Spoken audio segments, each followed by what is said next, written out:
মাশাআল্লাহ। আসলে আমি এই ফেসবুক প্ল্যাটফর্মে যতদিন ধরেই আসছি, আসলে অনেক বড় বড় ফুল সেন্টারদের অনেক মন্তব্য শুনেছি। আসলে ফুল সেন্টার যারা আছে ওরা কিন্তু তারার পকেটের পয়সা দিয়ে স্টারগুলা কিনে, কিন্তু স্টার কিনে আপনারে আমারে সবাইকে তারা গিফট করে।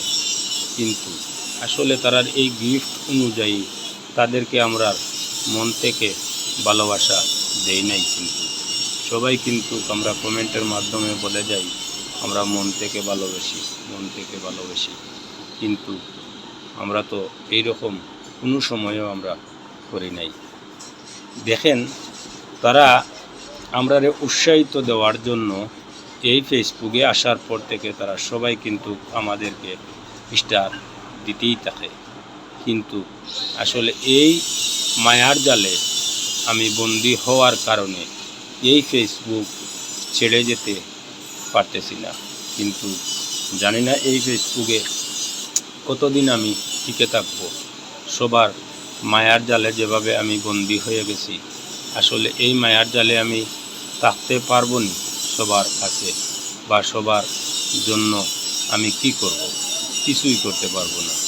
আমি স্বাভাবিক মানুষ, যার কারণে আমার এত মায়া এবং ভালোবাসা এই প্ল্যাটফর্মে আসা পর থেকে।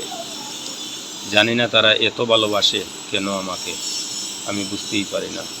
কিন্তু স্টার সেন্টার সবার জন্য আমার মন থেকে দোয়া রইল। আসলে আমি স্টার সেন্টার যারা আছে সবাইকে কি দিয়ে যে খুশি করব তা আমার বাসায় বলতেছে না। আসলে আমার অন্তরের স্থল থেকে সবার জন্য আন্তরিকভাবে দোয়া ও ভালোবাসা রইল।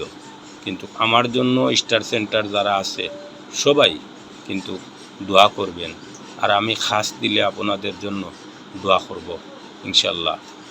আর নতুন যারা আছি সবাই কিন্তু মনের মধ্যে একটা জিনিস রাখবেন সব সময়, বলে স্টার সেন্টার যারা আছে ওরা কিন্তু গিফট পান না কোনো কান্তনে, তারা নিজের পকেটের পয়সা দিয়ে স্টারগুলা কিনে আপনাদের আমাদের সবাইকে তারা দিতে আসে। কিন্তু এই বিনিময়ে তারা শুধু আমাদের কাছ থেকে ভালোবাসা চায়। আমরা অন্তর খুলে ওদেরকে ভালোবাসা দেওয়ার প্রয়োজন, কিন্তু আমরা এই ভালোবাসাটা ওরাকে দিতে পারতেছি না। কিন্তু সবাই মনে রাখবেন, এই প্ল্যাটফর্মে যদি আপনি কাজ করতে হন তাহলে স্টার সেন্টার সবাইকে মন থেকে ভালোবেসে যাবেন, অন্তর খুলে ওদেরকে ভালোবাসা দিয়ে যাবেন। দেখবেন ওদের মন আরও খুশ হব এবং স্টারগুলা বলাই বলাই আপনাদেরকে আমাদেরকে দেওয়া হবে। কিন্তু ভালো থাকেন, সুস্থ থাকেন।